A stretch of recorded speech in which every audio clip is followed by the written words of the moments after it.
First order of business, review agenda for additions, removal or adjustments of any items. We have anything, Val? No, I'll just make some updates under my report. Okay. Or other business. Yeah, okay. Zoom meeting, so if everybody would make sure they're on mute, and if you need to speak, either raise your hand, wave, or send a chat, and we'll try and keep our eyes on that. And the chat? Is the chat working? It is now. Okay. Public forum. Does anybody have anything they'd like to say that's not currently on the agenda and would take less than 5 minutes? Okay, moving on. Regular business. Conservation Commission candidate interviews. Zelly? Is that right? Zealy? It's Zaley. It's like Haley Bailey? with a Z. Sorry about that. You wouldn't know with the spelling. So. Zaley and Alex Smith. Yep. Hi. Mine's easier. Definitely. So why don't you guys introduce yourselves? And I know you went to a meeting because I saw something that you guys attended a meeting, and tell us what you thought. We also have a Conservation Commission Chair, Carolyn Dash, here as well. Oh, hi, Carolyn. Do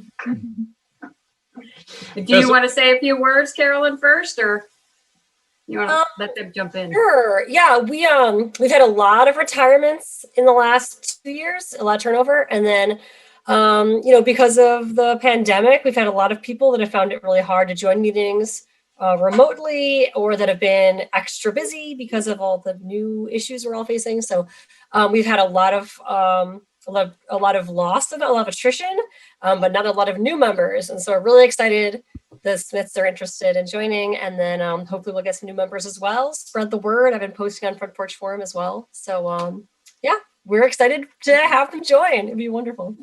Thank you.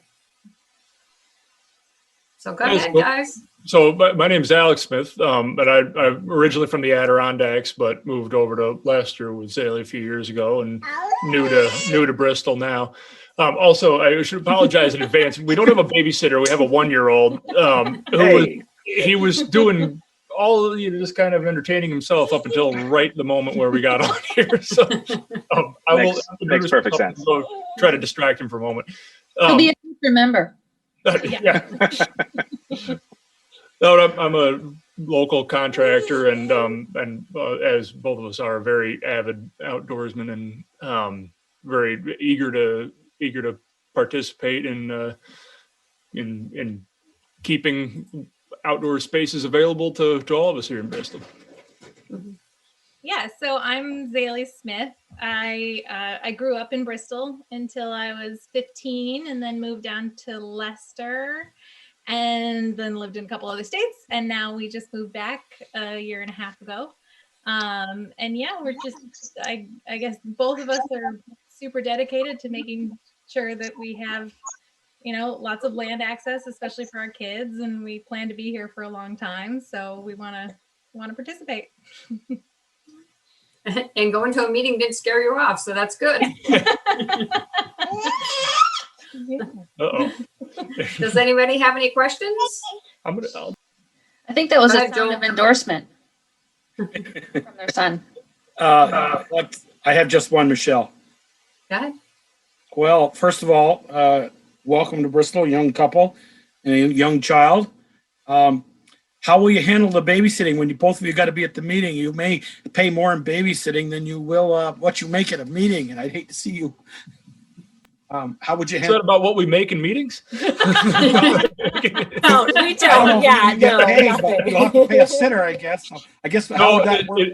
In all seriousness, we have a grandmother available for all such things. We just weren't sure for we Grammys. wanted to call that favor in for this one. Yeah. Okay. All right, thank you. Thanks for Grammys. Yeah. You won't get spoiled while you're at a meeting, though. No, we're lucky. Zaley's family is all over the place here, so we're rich in babysitters.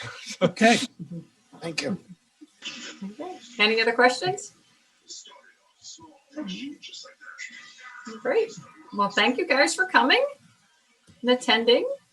Yep, How very would nice you to meet guys like to proceed? Yes. Go ahead, Ian. Good to meet you guys. I'd say make a motion to accept them as members to the Conservation Commission. So Somebody want a second? I'll second it. Okay. Does Any anyone- more just Does the select board want to specify which terms? Because there are 4 vacancies with different terms that are available. And as noted, there are 4, let's see, 2 terms expire this coming March, so just like next month, and 2 terms expire in 2022. I say we got live ones, we give them 2022. I second that. I agree. Okay. Great. At the hook. Any more discussion? All those in favor, raise your hand, wave, whatever. Any opposed? Motion carried. Who Right. seconded that? Welcome aboard. Darla did. Thank you. Thank you. We look Thank you forward very to much. working Yeah, with you. thank you. Thank you, Carolyn. Thanks, guys. Okay, next we have Dan Sonomorn, Maple Broadband Initiative Update and Presentation. Good evening. I'm going to make Dan a co-host. So You might want to, instead of making me the co-host, do you want to make, Steve, is it going to be you or Magna doing the presentation? I'll be doing it, so if it would be so kind as to make me the presenter or whatnot, that's probably your best bet. will do. Done. I'll just do a quick intro. I'm Dan Sonomorn. I live in Bristol. I lived here for 16, 17 years. Grew up in Vermont. And tonight, I'm the Bristol delegate for Maple Broadband. And we have a couple of other members of Maple Broadband. We're going to introduce what we do and provide some information for you guys and walk through a quick PowerPoint deck. And then we can answer any questions that we have afterwards. Does that make sense? Great. Great. So I'll hand it off to you, Steve. Thank you. All right, here we go. Desktop share. One moment, please. All right. Slideshow. Okay. Can you see a big bridge in the screen Sure there? can. Mm-hmm. Excellent. Okay, we've got kind of an unusual situation here in the sense that Bristol, you folks are really doing great with broadband infrastructure and service with Waitsfield and Champlain Valley Tel. So be patient with me as I walk through this because a lot of it may not directly apply to you because many of you may be taking advantage of lots of capacity in terms of broadband. The picture here of what we're doing is kind of broad, and so I think that's kind of what I want to communicate to you. And again, I'm going to be telling some of you what you already know. The fiber optic infrastructure, what many of you may be taking advantage of now is future-proof. It's kind of like I consider plumbing. It's a lot like the electric cables. It's not really, it's kind of agnostic about what you put on it. And it's also got a tremendous amount of capacity, some of which is untapped. Whatever gets installed to serve the communities of broadband's member communities has about a 50-year lifetime, which is in excess of a 30-year bond. So it's very, it makes a lot of sense to do this, and it's got a long life, which will serve many generations as expected. It's symmetrical service, which means upload and download's the same. Most people are using, like what I've got at home here is closer to like 25.3. And what you'd be getting, what you're probably taking advantage of if you're using some of WCBT's services is you may be using 25 up and 25 down, and that's 25 megabits per second up and 25 megabits per second down, which is pretty generous. It's the infrastructure that we will be deploying has a lot more capacity than that. It's in the neighborhood of 800, or maybe 5,000. So in other words, there's lots of headroom there to deploy as demand increases. And that's per individual subscriber, per home, per address. I didn't introduce myself. I'm Steve Huffaker. I'm the chair of Maple Broadband, and Dan is one of the members of our executive committee. So it's about 14 slides. I want to just tell you a little bit about us, what we're doing. what we think your commitment to Maple Broadband would do for Bristol, and to also ask for your financial support. When we got started, which was in October, we're about 4 months old now, we were named Addison County Communications Union District. And since that was a mouthful, we thought we were going to have trouble communicating ourselves to our communities. So we selected the name Maple Broadband. Our charter is to serve 100% of on-grid premises. So what that means is, with this providers that are serving the neighborhoods now, for example, even WCVT, they're serving probably what I would call low-hanging fruit. Downtown Bristol, for example, is getting probably pretty good service. If you're out there in the sticks, with in the part still within Bristol, but maybe a little too far away, you may not be able to take advantage of all those services. The services we intend to deploy will yield the same level of service to regardless of where you're located. The goal of 30 VSA section 202C, and there it is, every E91 location, which basically means every address, be it a business or a residence, is capable of receiving 100 megabits per second upload and 100 megabits per second download. This map is a little bit off. Whiting just joined us about 2 weeks ago, and I'm waiting to get that map updated, but we're now 17 towns. We may see another addition or two coming up, but this is what we look like, with the exception of that Whiting needs to be filled in. The structure of our operation is all volunteers. The executive committee, of which I'm the chair, there's 5 voting members, a treasurer and clerk, both of whom participate in meetings, but they don't have a vote. We meet weekly. Well, we generally meet weekly, but in this in January, we were meeting more like a couple times a week because we had a big slate of work to do. 17 delegates, 1 from each member town, and every delegate representing their town holds 1 vote. There's the full list. You can see Dan at the top. You can see the asterisk there, which indicate which of the folks are members of the executive committee. We got started in October. The big injection came there in the middle row there, CARES Act. That was intended to be taken advantage of until December 20th, at which time any funds that we didn't spend would be pulled back. And we worked aggressively to stand up our operation through the COVID primarily. The Broadband Innovation Grant we'll talk about in just a moment. And Vermont Community Foundation has been incredibly helpful. We're currently operating under their auspices with that $30,000. What we've done with our funding that we've received, again, primarily through the benefits of the CARES Act, we have created a website, which regrettably is days away from being launched. So don't try going there yet. Give it a couple days. I'm going to notify the delegates when that gets launched. I'm hoping it'll be a little later on this week. We do have another website, a resource tool, which is listed there, and that is intended, it was built and intended to help the communities, our communities, cope with many of the challenges related to COVID-19. So helping people find, for example, Wi-Fi hotspots to support distance learning and the like. So there's some support there that's currently live. And again, you'll see some more website presence coming up very shortly.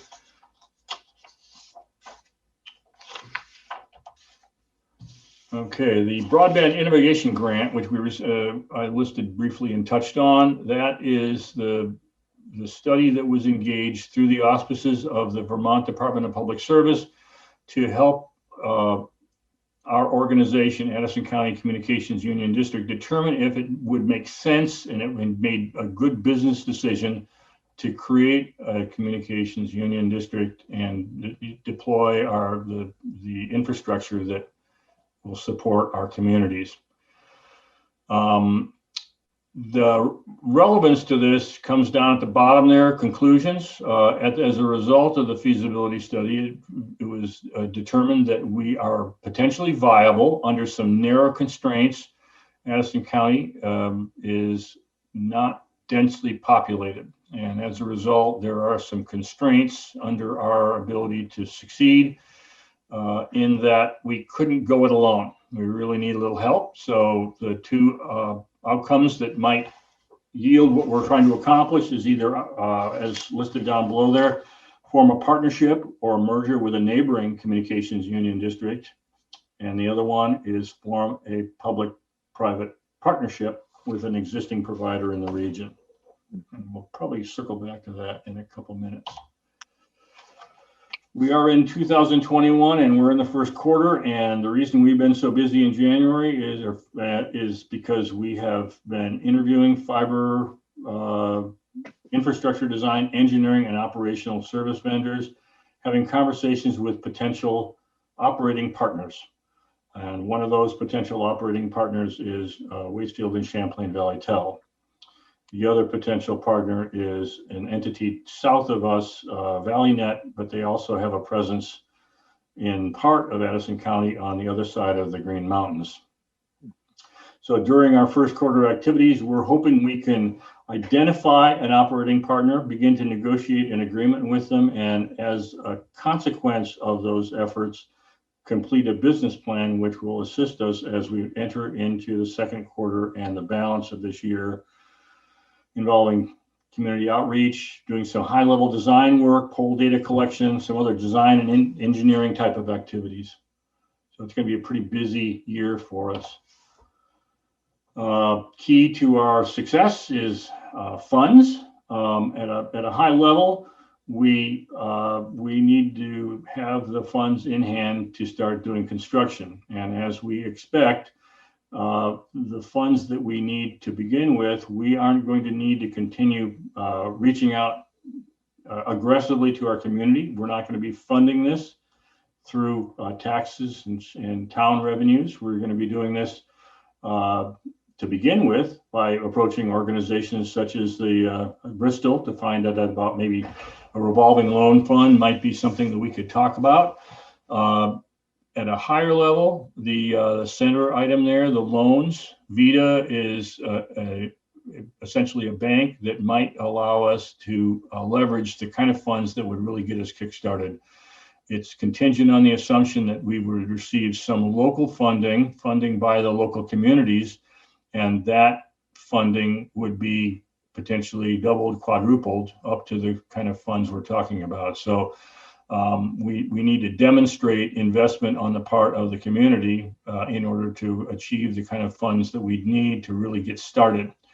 And the overall objective here is to operate for a few years and demonstrate to potential investors that we know what we're doing and we can do this properly, and that we can go out into the bond market and start selling bonds. And at that point, we're actually paying back the money that's been invested in us, and it's been proven to be effective. So it's a pretty good model.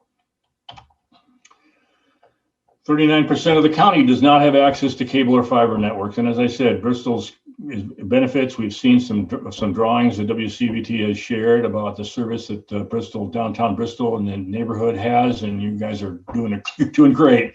You're a great model for what things could be like if and when we're able to succeed in our efforts. But overall, there's a significant share of the county that doesn't have access to cable or fiber networks. So what that refers to is if you have Comcast service, you're connected up and you can get some pretty fast service. And if you're connected today to WCVT, you can go up to 100 if you want to with a fiber network, if that's what you want and need. The Vita loan, again, making reference to, that's going to be really key to our initial kickstart of our efforts. So we're looking for a commitment from you for funds to Maple Broadband. Key for... So I have a question. Yep. Do you have a handle on how many or what proportion of Bristol such as the more dispersed areas of the town, don't have good broadband access? I have access to that information, but I do not have it in front of me. I'd be happy to provide that to you because there is data on that's provided by the Vermont Department of Public Service on every town in our served area and the amount of service that they have. So I'd be happy to share that with you. Off the top of your head, is it 50%, 75% that's not well served, or is it, because it's easy to focus on the downtown because it's concentrated, but for the more remote areas? Yeah, I think that, Excuse me, I can help you with that. This is Magna Dodge. I'm not sure you're hearing me or not. Nope, you're good, Magna. Okay. According to the information we have from the Public Service Department, approximately 95% of Bristol is covered presently. So Covered just not by fiber, but just by access. No, covered by fiber or cable is how they define it. Well, honestly, I have cable and I can tell you it's not that great. I also know WCVT says that they're only doing fiber in town because I had asked them if they were bringing it up to where I am, which is I'm on the outskirts, and they said they have no plans to do that. Are you on DSL or are you direct connected to fiber? I do not have fiber. We're connected to Comcast. Okay. Yeah, as a Bristol resident, I am surprised by that 95% number myself. That's interesting to learn. I mean, this is Ian. It seems like I know that we're pretty much with the village and with the rest of the town, it's kind of split in terms of the population of about 3,800. So it's split down the middle. And so if the village is getting fiber, it's sort of hanging on all the telephone poles. I know that after talking with Waitsfield Telecom, they won't be servicing the outside area. So it seems like there's still Maple Broadband has a great opportunity there. Even if those outside areas are served with cable, I'm sure a lot of people would be interested in a fiber connection versus cable connection if it's able to be installed and put around, which is, it's one of the reasons why I think Bristol joined the cut initially was because of the opportunity that this presented to us or presented to the town. Thanks, Ian. Thank you. Pretty much run out of steam here. I just wanted to let you know about us. We do believe that your participation in our effort and any contributions, financial contributions you would be willing to provide to us would be very helpful. Again, what we see is that whatever contribution we receive from our member communities is going to lift all boats, as it says in that center bullet. We see this as yielding a significant benefit for the larger community. That's about the size of it. So I'm open to questions, discussion. Sure. So is there a number that you have in terms of what you're looking for? Obviously, you know about the revolving loan fund and sort of its mission actually serves this kind of purpose very well. Is there a particular number that Maple Broadband is looking at from Bristol in terms of monetary amount?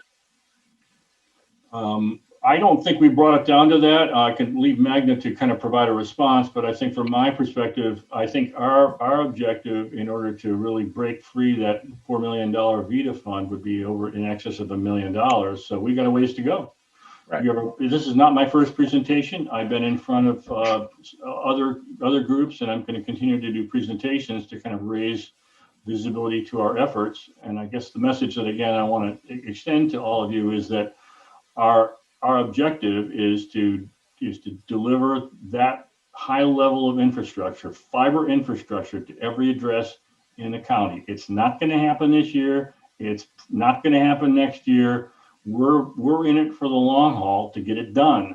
So we really need to be patient about this, but we also, it's a big ask. We need to bite this off. And the good news is that it's our early years, our first few years, that are going to be the toughest for us because we really don't have access yet to the bond market. That is going to happen after we've kind of demonstrated that we know how to do this. And we can demonstrate, we have confidence that we can do this, if only because there's another communication union district in the state that has succeeded beyond their probably wildest hopes. They're serving over 20 towns now, delivering that level of infrastructure, fiber to every home. That's with a lot of backed up. They haven't done it all, but they keep working on it, including on the other side of the Green Mountains. I think it's Hancock and I think Rochester. They're also receiving service from that organization. So we know it can be done because it's been done. So this is really more about replicating a model that's been successful in a rural area. This is really all about rural broadband. Questions? Any other questions? I just have a question. I know that the governor's budget address this year, he mentioned shoring up broadband and supporting that. Of course, that'll be, that'll be down the road a little bit here this year. But I'm wondering if you're expecting to see revenue come your way from that declaration. Yeah, the timing is a really good point, Darla. It's problematic because you know how legislation goes. Maybe by the latter half of the year or something like that, we might see something.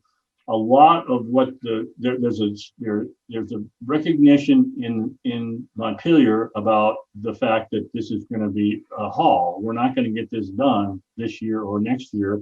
There's a lot of work to do, a lot of money to be spent to build out this infrastructure. So from my view of what's going on in the Energy and Technology Committee and by the governor's budget is going to help create the operational infrastructure to support our efforts long term.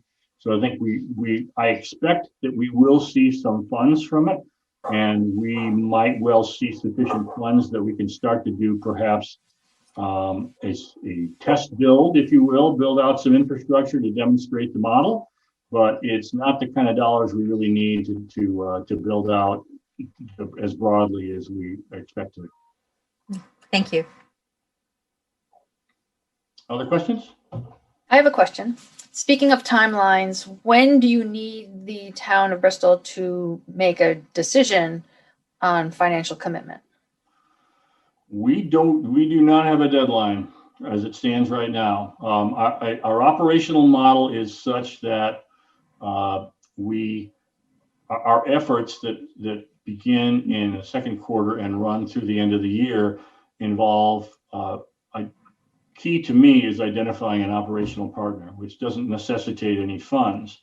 But in an ideal world, we will be doing what the state's referring to as a shovel-ready project. We're actually able to get out there and start stringing cable and things like that. So there is a possibility that we'll be able to do that kind of work this year, in which case we'll need the funds soon. So I'd say maybe Q2 would be very, very helpful. I think at that point we could actually plan against that. I think if it came sooner, certainly that'd be good. And I think if it came in Q3, I think it would be applied towards 2022 activity almost certainly.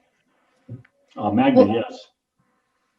Can I add, one of the reasons we are having such a focus on selecting an operating partner is that that's really key to having the same group that created our feasibility study create a business plan for us. And while the feasibility study certainly has a lot of good information in it, we're very anxious to get that business plan together because we think that's very important in terms of raising funding and being able to answer a lot of very specific questions about what the future looks like.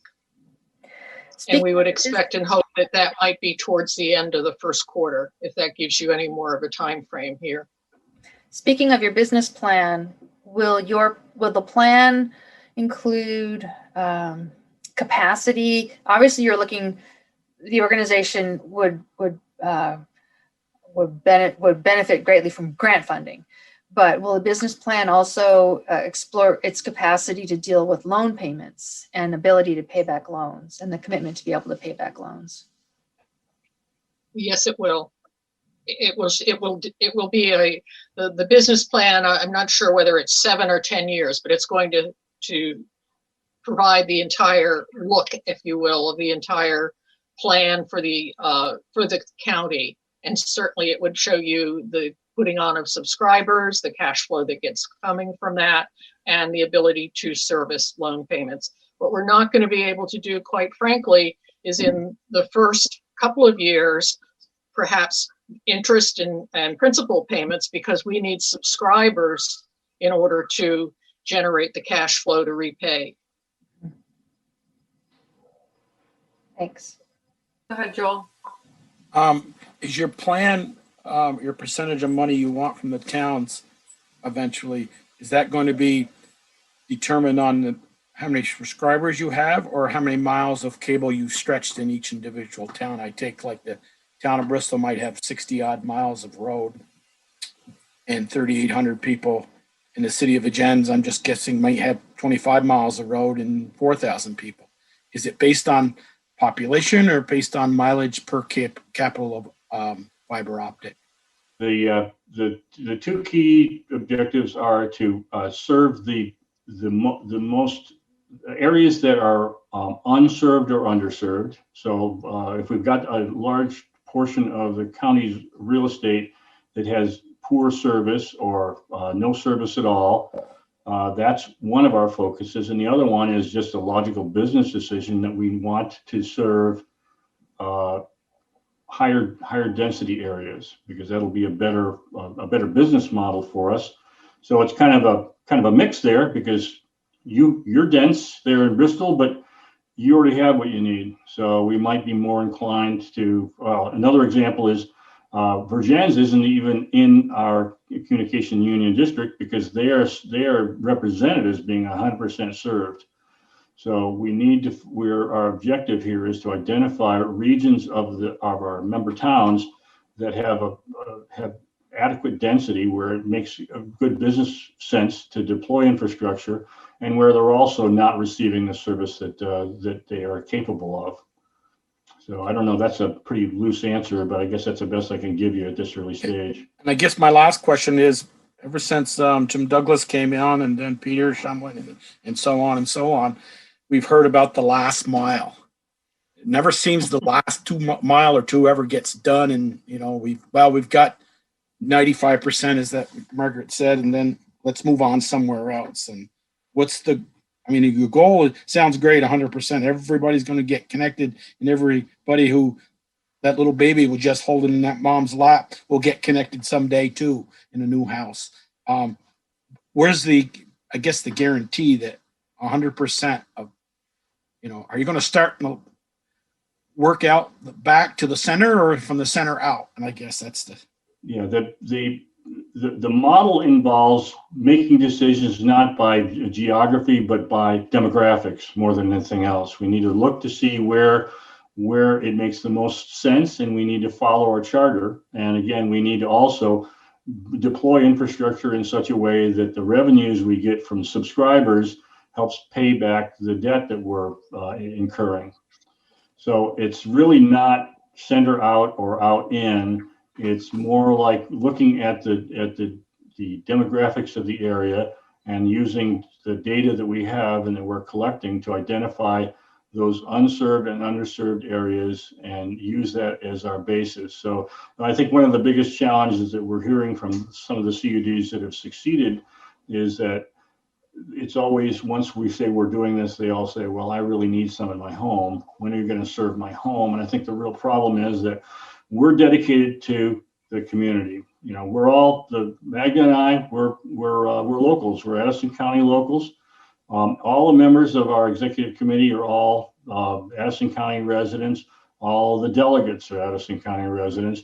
All the operation efforts that are going on with this is being done by the local community with a focus to remain here until our job is done. And it may take quite a while, and you may not be happy because you might want to have your broadband service in 2 or 3 years, and you might be really impatient, but our charter is much broader than that because we want to get it all done, and we're going to do our best to serve the needs of the community in a thoughtful way. But I'm not questioning your guys' motive. I think it's great, but I'll use way up on the upper notch or out some of those roads where will it come down to, it's cost more to run fiber up that dead end road that the houses are half a mile apart to get 30 odd, $40 a month on a payment versus we're just not going to do that.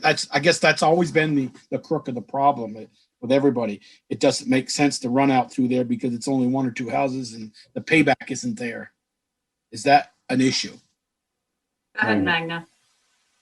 Steve, could I jump in for a minute? Part Sure. of this is the background of how we were created or why we were created. We were created by the state legislature specifically to provide 100% of all of the on-grid premises with high-speed internet. We don't really have a choice in the matter. That's our charter. That's our mission that we have taken on. And I would say that the reason the state legislature created us, if you will, is because exactly what you're saying, Joel, is the commercial entities come in and they're looking at this. I can't make any profit by adding on that last person. We are a nonprofit. We're a municipal entity. This is our charter. So we don't have a choice as I see it. And I'm sure Steve would, all of us feel that way. And the difference is Comcast can pick and choose. They're a for-profit entity. We are not. We have to serve everybody. And as Steve has mentioned, it's a matter of what makes the most sense sometimes in terms of timing, but our goal is to reach everybody. That help, Joe? Good, good. Other questions?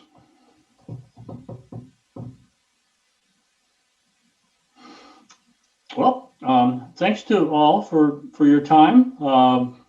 You know where Dan lives, so if you want to talk some more, reach out to him or reach out to me anytime you have any questions. Magda and I and Dan and Ian we're all working on this effort really aggressively, and we are looking for your involvement and hope you'll find that it has value for our county. Thank you, Steve. Thank you. Thank you. all. Thank you. Great. Thanks, Dan. Thanks, Magda. Thank you.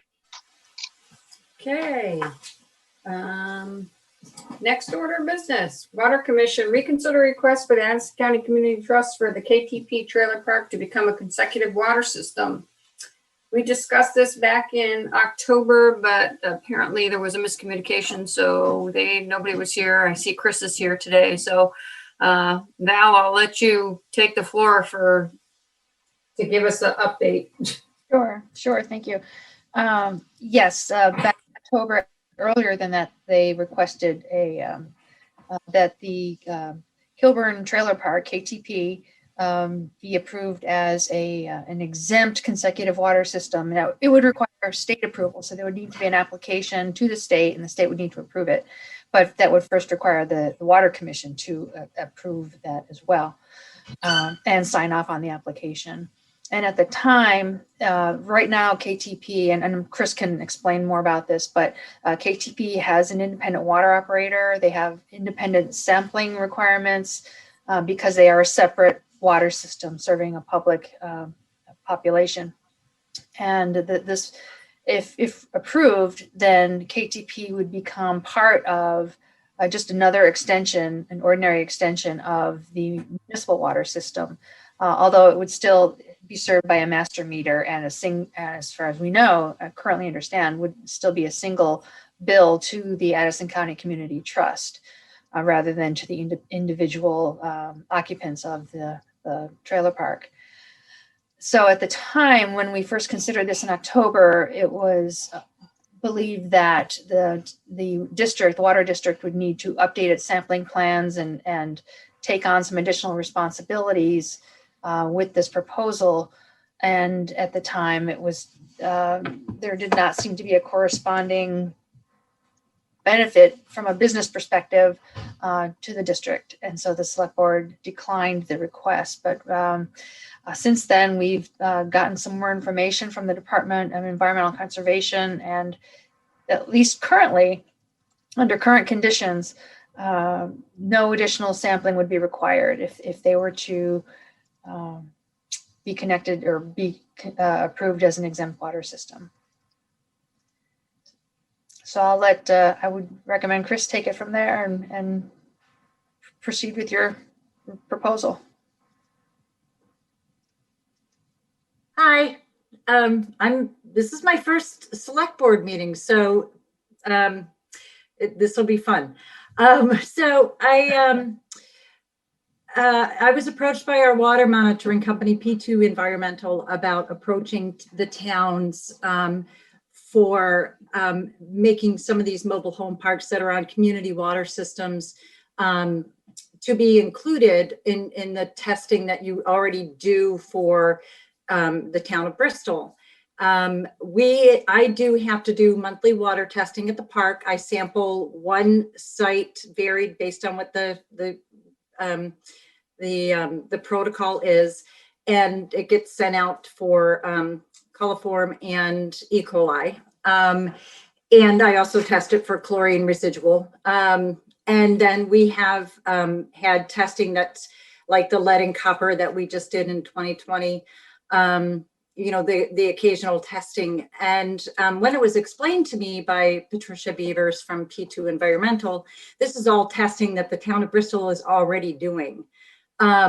So, you know, she encouraged me to approach the towns about making KTP part of your monitoring system. It would, as Val was saying, you know, we've gotten documentation from the states that says this isn't going to put any more required testing on the town of Bristol. You test close by the park, so that would be considered proof that the water that is going into the park is just as good as the water that's out on Liberty Street. And then you wouldn't need to add anything more to the lead copper sampling that already is required by the state. What I also, when I looked back at what was spent at KTP for water testing and water monitoring, it was close to $5,000 that park is paying a year to do this testing. And, you know, one of the things that I look at is, you know, Addison County Community Trust is, you know, it's an affordable housing provider. And, you know, looking at that amount of money, knowing that the town of Bristol is already doing this, is duplicating efforts. And it's also, you know, what we have found is that at KTP, there's a lot of residents in that park that are on fixed incomes. A lot of residents that are receiving Social Security benefits, that are retired seniors. And we would like to put that money to better use, where we can actually upgrade electrical meter panels. You know, we would still, the Addison County Community Trust would still be responsible for the water lines that are in that park. You know, if something happens, we would take care of that. There is one master meter already for the park that is read. I believe Cy Masano is the one that does that reading. So that none of the homes that still have the meters underneath them are not read anymore. That's all just that one master meter at the front of the park. So, you know, what we're asking the town to do is include KTP as part of their testing program, to kind of, you know, give this park a little bit of a break financially, so that we can put some money towards upgrading infrastructure that's, some of it's original to that park. And, you know, for people that have lived in Bristol, know that park's been there a long time. You know, we still have septic systems that need upgrading. And, you know, we're trying really hard to keep the rents low enough that to keep them affordable, but also still need to do this work, which would be a benefit to those residents that are living there. Any questions for me?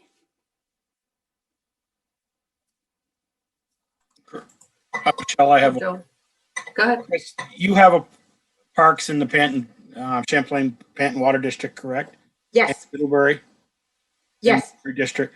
do they, do you have to do separate sampling down there, or it's part of their public works water? They are actually, John Deming from Virginia's Pan Water District has already submitted the application to make Otter Creek part of their consecutive system. And Town of Middlebury is also agreeing to take on Lindale Mobile Home Park as part of their consecutive system. Okay, thank you. You're welcome. Michelle, one more.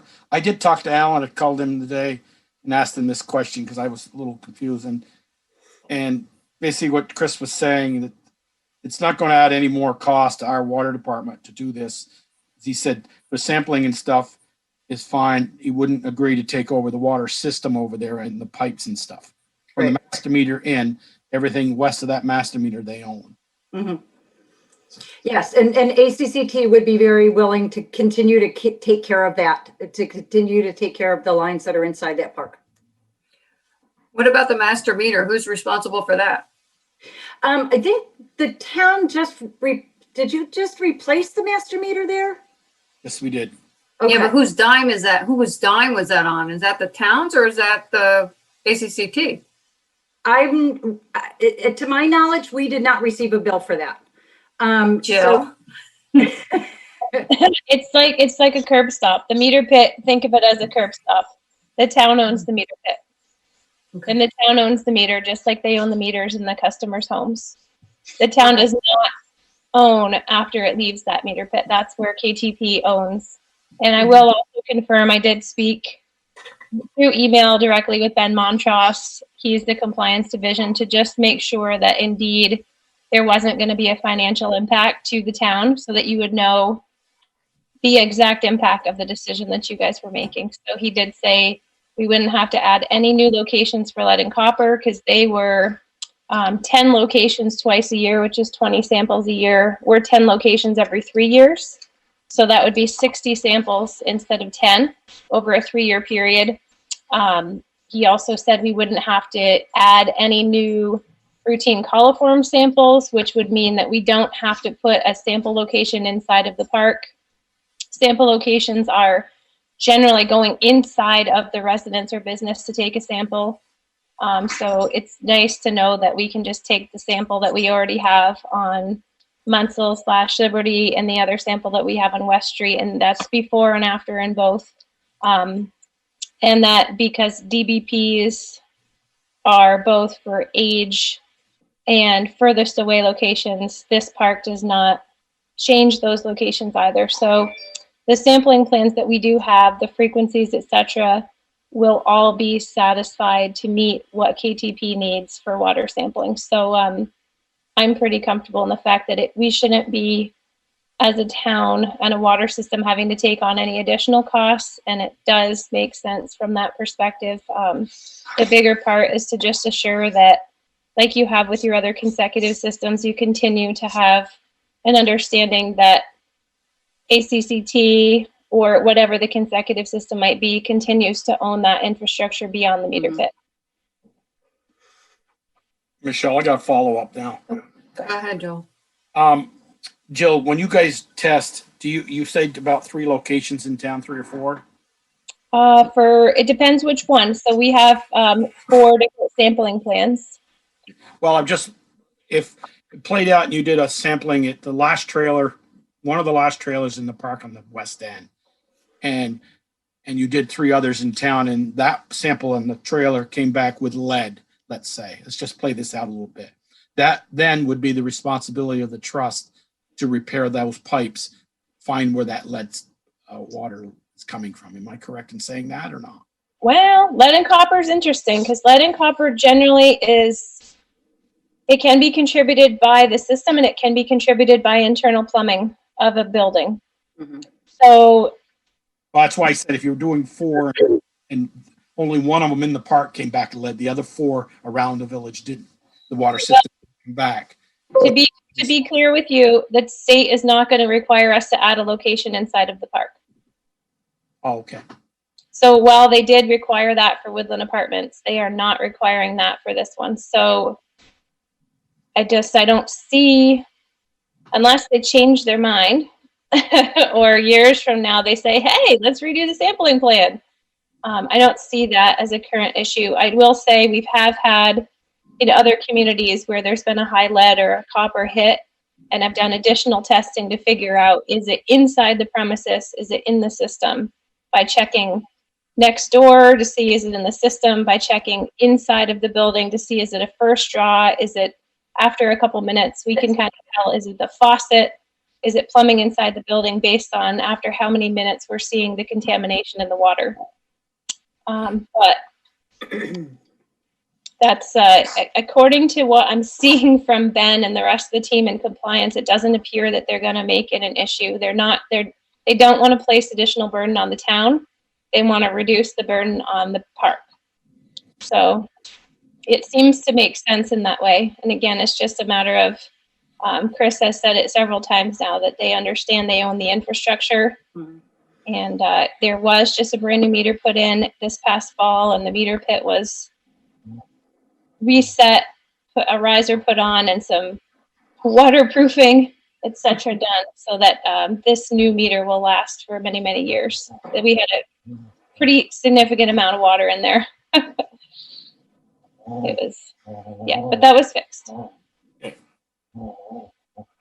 Michelle, I'm going to jump in with a question.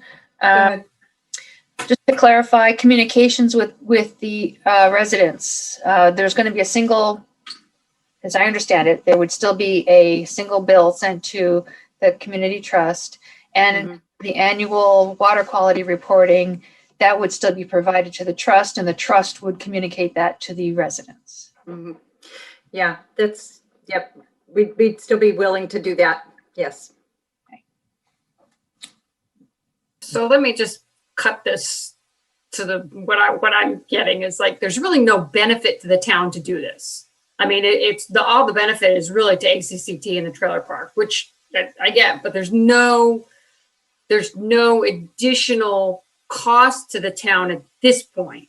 I mean, I guess my thought on this is that if the rest of the board's on board, I guess I don't see a downfall for this, other than I think I'd want the town to have a written agreement to say, if things change, the state decides, oh, we're going to require you to do more testing, then we either ACCT is going to be on the hook for that, or we renegotiate, the agreement that all the pipes beyond the meter pit are their responsibility.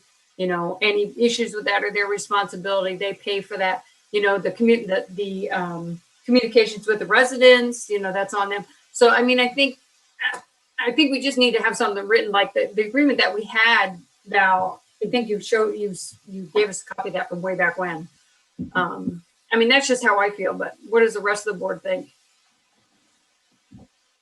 I think we ought to have our town attorney, I agree with you, Michelle, look at it. I do have a follow-up question on, Joe, remember Mountain Terrace where sand was getting actually into the toilet of the homeowners, and then they felt it was coming through their pipe somehow? Mm-hmm. With all, as Chris said, that park is pretty old, late 60s that was started. Mm-hmm. With all the, let's say, plastic in the ground over there, it hasn't been replaced yet, or maybe it has. I hope I'm not speaking out of turn. Could there be some contaminated water get to some of those trailers in there? And I want to make sure that to repair that, that's on the trust. It's possible.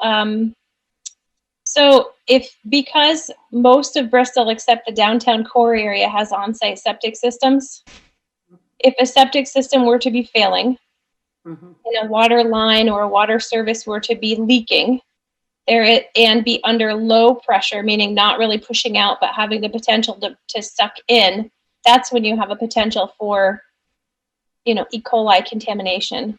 Mm-hmm. Of water. And that's why we do the routine coliform sampling, is just to make sure that there isn't any. There's always the potential for a water line to become contaminated when it's in proximity of a on-site septic system. Okay, so play this out, a very wet spring in a septic system that's marginal at best, and someone called and said, boy, I'm getting awful sick to my stomach drinking the water and stuff. And Cy goes over and takes his test, and you find E. coli. I'd like that definitely written up, that that's completely all the parks. Like we say, we may do the sampling, have to go and do a sampling over there above and beyond, but it's still the parks after the master meter. Am I that right, Valerie and Michelle? I think you want to be careful about that, because if you guys are exempting them from water quality, I don't know if you can exempt them from water quality and then say, oh, but now this part of the water quality is your.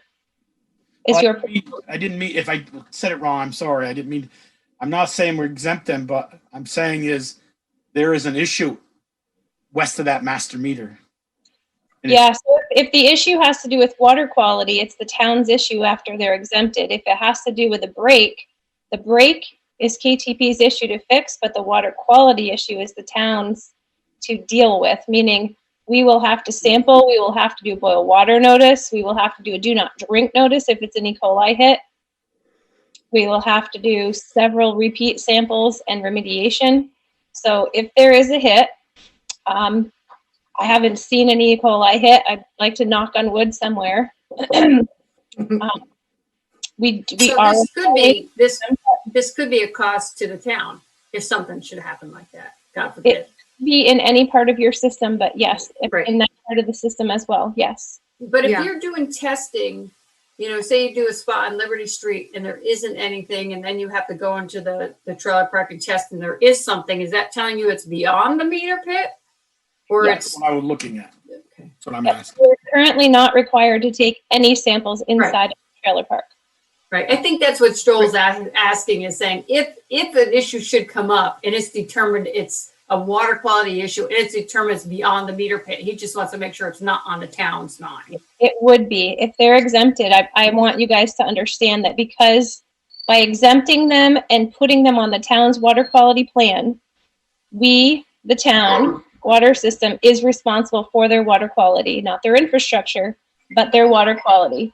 So if there was an E. coli, if somebody got sick or a group of people got sick and they went to the doctors and they found out that they had an E. coli infection, and we then tested the water and found that there was E. coli in the water, that would be the town of Bristol water system's problem. And we would have to work with KTP to remediate wherever it's coming from. Val, go ahead. I have two questions.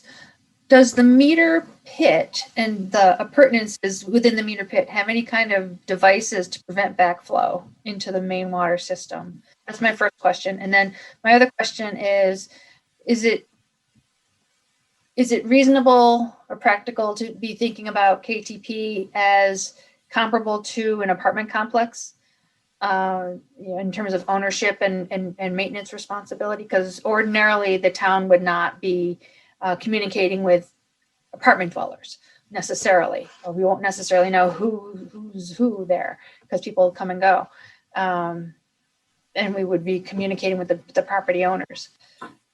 Is that a reasonable correlation? So those are my two questions. I thought so. For billing purposes and for communicating the water quality report, I thought absolutely, because we do not have a relationship with individual homeowners. It's the bill is going directly to ACCT. The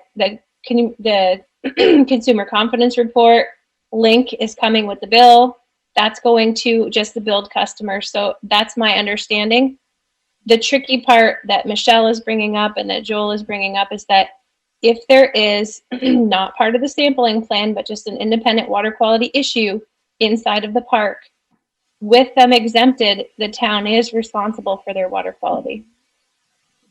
For the water quality only, though, not for the repair, we would be responsible to test until it was deemed safe. Yes. But and we'd be required to issue the boil water, but we wouldn't be required to go in there and repair it.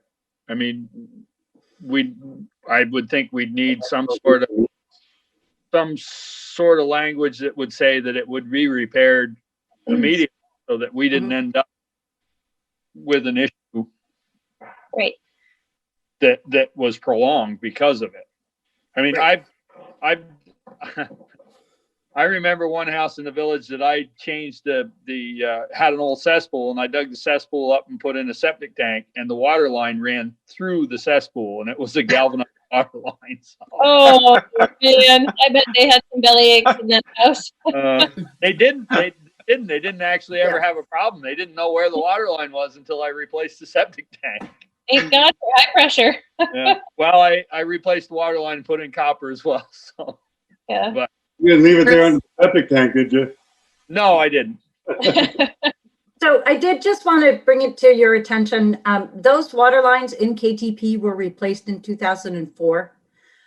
So they are not, 1960s. So they are fairly recent water lines. Recent than some of the town of Bristol's. Yes. Right. So, I think that, listening to everything everybody's saying, I certainly hear the concern, because again, that's a concern that we have too. Whenever I go into these parks and do these water samplings, it's like, okay, what am I going to find? And like Jill had mentioned about lead, we did have a lead hit at one of our parks in Starksboro, and it turned out to be the guy's faucet. We just went in, changed out his faucet, and said, here you go. We'll draw another sample, drew the sample, no lead.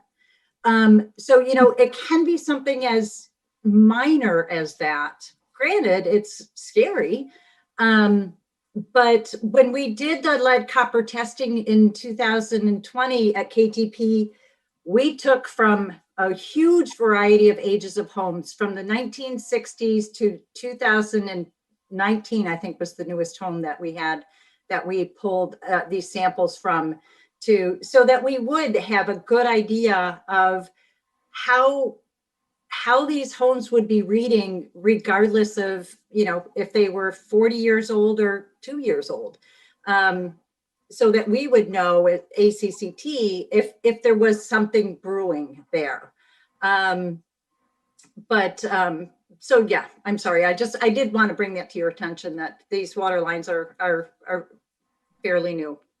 All the way to the services, or just the lines? Like, are you talking of distribution and individual services? Everything was To the curb stops, they are all new. From maybe the curb stop to under the home, and what's under a home is not, that falls on a resident, but the service lines from what I've gotten out of the research that I've done is that it's all throughout the park up to the curb stops. That's great. Does anybody have any other questions or comments? Ian, Darla? I guess I'd like to know Jill's thoughts, since Jill and Cy are our main people looking after our water district. Are you comfortable taking this on? I've read the correspondence back and forth, and it's obviously nice to see that there's no additional charges because of the testing, but I just wanted to hear your thoughts on the matter. Mm-hmm. I'm open to whatever the owners of the system would like to do. As long as you guys write up your agreement as such as you don't leave yourselves vulnerable, I'm here working for you guys. So however you want to proceed. Okay. And I would say the same, as long as we can have an agreement that covers our bases and protects the town, I'm good with this transition. Yeah, and it seems like the draft agreement does that, and gives us all sort of what we'd like to see. Michelle, That's an agreement from before, Ian. That's not a draft agreement. We'd have to come up with one. If you're referring to the one from October, I think we would want to make some changes to that. Okay. That doesn't reflect necessarily what we're talking about tonight. Oh, I thought there was a draft that you had linked to, Val. From with regard to October. that. Oh, is that okay? Different parameters. Yeah. Oh, okay. I would like to just say that, the 45, I think, are over there, 47. I don't know how many exactly trailers are over there. They are residents of the town. They own their trailer. So, and we do provide them water service, and I support this. And I'd like our town attorney, Kevin Brown, to look it over and make sure he knows our feelings that, what's underground from, as I say, the meter west is all theirs. And if something happens, they have to do due diligence to get it fixed. Not, well, it's October, or November, we're going to fix it in the spring. No. I agree with you on that, Joel, I'll make a 100%. motion that we accept this per our town attorneys looking it over, Pending an agreement. pending an agreement. Someone want a second? Second. Okay, Ian seconded. Any more discussion? All those in favor, raise your hand, say aye, whatever. Aye. Any opposed? Okay, motion carried. Thank you, Jill and Cy. You're Thank you, Chris. Thank you. Thanks, Chris. Night. Take care. Okay, good night. Bye-bye. Okay, moving on. Curb cut application for Greg West, can Lower we- Notch Road. Can you just say that one more time? I just want to make sure I'm getting the wording on that because it's a little different than normal. The motion? Yeah, please. Um. I just had moved to approve pending the town Oh. attorney look it over, but I didn't know if you wanted. Motion to approve KTP's request to become a community water Part of the community water system, system. pending an agreement drafted by the town attorney, Kevin Brown. Or approved by. Approved by. Yeah. Yes. Drafted by, approved. Okay, good, Tasha? And it's a exempt consecutive public water system. Okay. The exempt consecutive water system. Correct. That's the wording I used. I heard it. We'll just make it sound right for you, Joel. It'll Okay, get changed 3-4 times probably before the end. of the month. probably. Curb cut for Greg West, Lower Notch Road. This is different, okay, we've already given him one, right? Is this totally different from that one? It's a separate parcel. Okay. Is it on the same side of the road, though? Yes, it's part of the 3-lot subdivision. Okay. This is All the right. next phase. Motion, we allow it pending road foreman's Recommendations, Recommend- requirements, whatever. yeah. Second. Did he do what he was supposed to do for the last one? Yes. That all got done and straightened out. Eric Okay. did review it and signed off. Okay. Okay, so Peker motioned, Ian seconded. Any more discussion? Yeah, I guess I have a question. I drove by there on Saturday and some of those houses are quite a way, or a few of them are ways back. Did the planning commission, when they granted that little small development, I guess 3 houses or 4, I don't know. Did they take into consideration to turn a fire truck around in there? Or I have no idea. Or they got to back all the way out of that driveway? Well, there's a site plan attached online. Okay. Application, you can kind of see the layout. I think it also relies on some existing road alignments, some existing agricultural or logging road that's already been laid out. Okay, I'll look it up then. Thank you. I don't know that we do that on any single family house, Right. which is basically what this is. True. Well, I saw that Eric put in it says a development is part of a 3-lot subdivision approved last year. He says for 2 cars to meet, one coming out, one going in. He wants it 40 feet, which I agree with him. So that kind of tells me that's a little bit of traffic there. If you drive, I guess you drive down that long driveway into your house, then you haven't got, the fire truck's got to back all the way out, or the ambulance got to back all the way out. So. Or they turn around in your vegetable garden. If you're smart, when I drove the ambulance, we backed in the driveway, so we didn't have to worry about finding a place to turn around. Backing into the vegetable garden, you sound like that from experience, Valerie? Stranger things have happened. Until you get stuck. Okay. Okay. Any more discussion? All those in favor, say aye, raise your hand, whatever. All right. Any opposed? Okay, motion Who carried. seconded that? I didn't hear that. Ian I did. Okay. Moving on. Consider updates for the Bristol procurement procedures.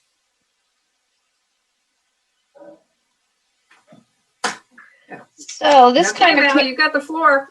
right, yeah. So this kind of snuck up on us a little bit. The auditors did alert us last year from the review from last year that they recommended we update our procurement policy, our purchasing policy, because they feel it conformed to current federal requirements. And the current policies were adopted in 2011. And in reviewing the Code of Federal Regulations and looking at purchasing policies of other organizations, including state contracting entities like the different state agencies that have contracting procedures.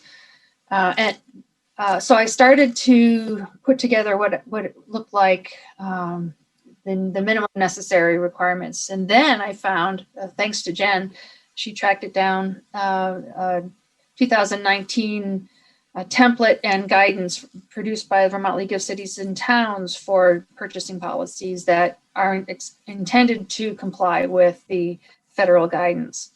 And so I had already started some of these amendments, and then I just worked with that template and added the other sections. So that's what this document represents. So I took a lot of that language just directly with some minor modifications to tailor it to Bristol, but I also kept some of the basic structure or the basic sections of the existing policy because they include very Bristol specific decisions. So I didn't want to make any changes to those without any kind of discussion. So this, it's somewhat time sensitive because, as I mentioned in my notes, Stony Hill Business Park is gearing up. We're not there yet, but we're gearing up, or they are gearing up to put the project out to bid. And I guess I should say it's the town because the town is putting the infrastructure part out to bid. And it's federally funded. And I want to be sure that our process is rock solid, so that we don't come into any surprises after the fact. So Val, a quick question. Is the purchasing policy and the conflict of interest policy kind of intertwined that we have to change both of them for the federal I think for now, guidelines? in one, it works. We might want to consider changes to it at some point, but I think for now it meets the necessary requirements. The fact that we have one is good. Okay. And the purchasing policy, I'm assuming that it just doesn't, I've read some of Jen's notes too, that it just doesn't meet what the federal requirements for our purchasing policy. So like our current policy, and I haven't had a chance to look at the whole draft, but can we just put in there the stuff that are required for federal stuff and not change the whole policy? I mean, I just don't, I read our policy again, but I just don't know. It is, I suppose, one option is to stipulate that for state and federally funded projects, the following additional criteria apply. And for locally funded projects only, they don't. Mm-hmm. We can look at that. Okay. I don't know if the state or federal or auditors, if the federal agency administrators would look at that as a double standard in any way, mm-hmm. in a negative way. I'm sure if they were assured that whatever project they funded followed those guidelines, that's probably the bottom line that they need to know. Mm-hmm. And how they choose to deal with other local decisions, funds they might not care about. Mm-hmm. I don't have any experience in that area, so I don't know for sure. Val, are you saying this is going to create purchase order numbers? Well, it already does. We already see Bristol already uses purchase orders. So I didn't make any changes to that. We also have certain credit card policies. I didn't make any changes to that. Right. Yeah. So if somebody runs down to Kimball's to get something copied, they've got to have a purchase order number. Yes, sir. Not necessarily. I think we have an account with them and they just send us a bill, is my guess. Okay. All right. So those types of things for department heads to run to Martin's or go get gas or. Right. And thanks for pointing that out, because one new section and I apologize for not having put page numbers on the thing. Anyway, it was kind of quickly put together. The the first section 3 changes procedures to purchasing authority to identify who actually is authorized to make purchases. I think we've just kind of assumed that local town staff can do that, and that's probably true. I don't know if anybody that's an employee is authorized to make purchasing decisions. We certainly want to be clear that certainly department heads and the town treasurer and town clerk are probably considered department heads, but just to be clear that they certainly have authority. And our water operator, they make purchasing decisions, often in consultation with me and Jen, but they go out and put orders in. So we need to make it clear that they have the authority to do that. And then anybody else, I don't know if any other town officials or anybody else the select board feels should be authorized to make purchasing decisions. Anyways, it's a question. I don't expect we have answers for these things tonight, but this is a first opportunity to take a poke at these questions and to think about it. Okay. So that means we all need to review it and really review it and come back with questions and comments and suggestions. Right. Yeah, and you can do that if ahead. you have feedback between meetings so that we can work on an updated draft for the next meeting. We don't That's need what I was going to suggest. People look at it between now and next meeting and get their throw comments out to you. comments and replies and thoughts. Okay. Do it one-on-one. It's not in violation of the open meeting law, and we can take that feedback and come up with another draft. One of the other, I want to be sure, another suggestion was to include penalties, and this has come up before in other discussions with projects and some other projects. If we set a deadline and the contractor doesn't meet it for whatever reason, whether it's a construction project like a sidewalk or purchasing where we order something, we expect it to be delivered by a certain date and it doesn't arrive, some sort of consequence, financial penalty or some other kind of consideration in exchange for that inconvenience should be included. So that's not there right now. So like a plow truck. Yeah, like a plow truck, right? And I also Exactly, Beaker. I want to be sure too that whatever policy we come up with reflects, well, for example, the process that the fire department is going through for the fire truck. That's a major, major, major purchase, but it's not being advertised in local newspapers because it's such a limited group of people that can do such a thing. There's no point in spending the money to advertise it when you've already got a very limited pool. So yet it's a major, super major purchase. So to make sure that the policy allows kind of accommodation or waiver of policy or process to accommodate that. We need to have options. Right. Or, the make sure it is clear that the select board has the authority to make, to waive certain on a case by case basis. The other thing I wanted to point out, well, there's the code of conduct thing, but then this debarment. There's a couple of different sections about not working with or not accepting bids from contractors that are debarred or suspended.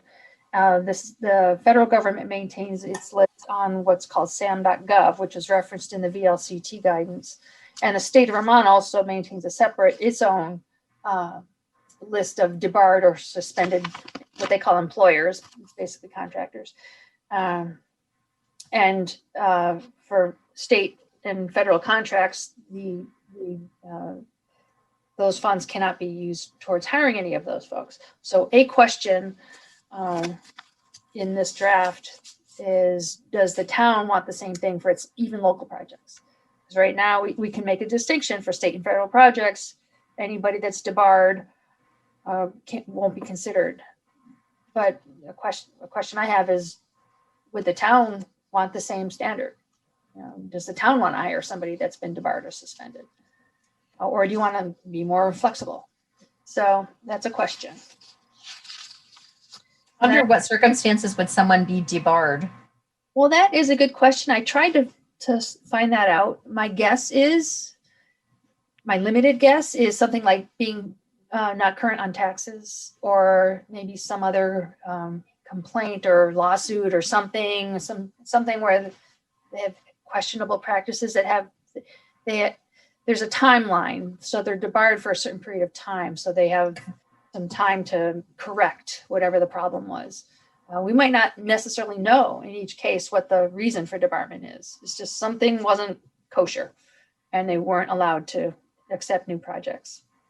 And how would we know if someone was debarred? We just have to ask the question. No, there's a list. You can go. Okay. Yeah. I did search the state list. I didn't find anybody in Bristol on it. Okay. I just wonder if we're going to put that in there, how would we? Right. But that also put, all this stuff, all of this is extra effort on our part to comply with these procedures, which is, but so part of the question is how much of it, clearly we need to deal with it on the state and federal funded projects, but how much of it we want it to apply to local projects too?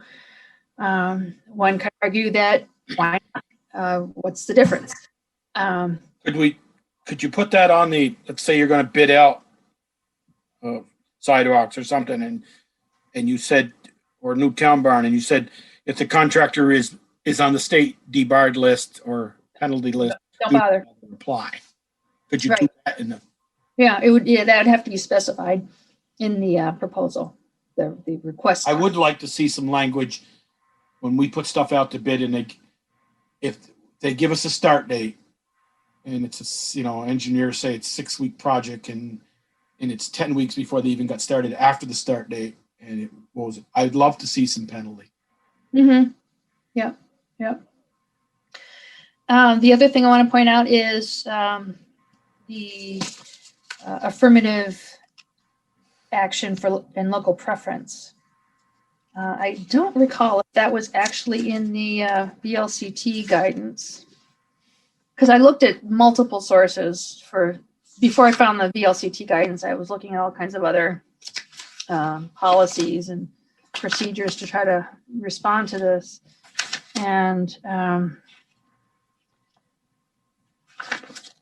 anyway, I'll find out if it's in the VLCT guidance, but if it's not, I don't know. But it's interesting. I actually don't. Yes, it is. It is in the VLCT guidance that we include a very specific section about specifically soliciting women and minority-owned businesses to reply or to respond to opportunities, which is not a bad thing.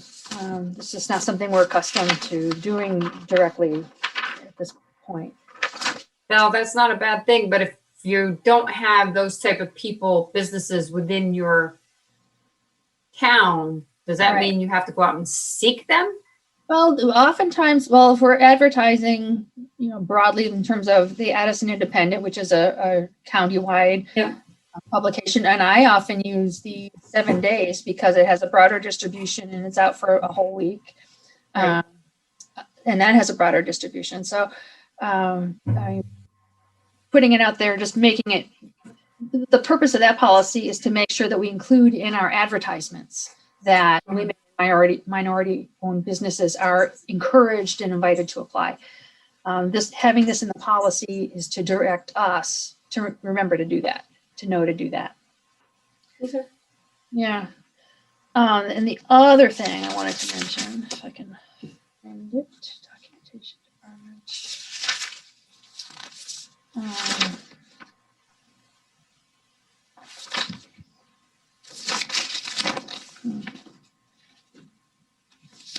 No, I guess I've lost track of it.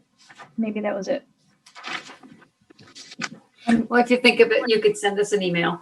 Right. Well, so any thoughts or feedback at this point? It's been a lot to take in a short period of time. I'll have to be honest with you, I didn't read through the whole thing, so.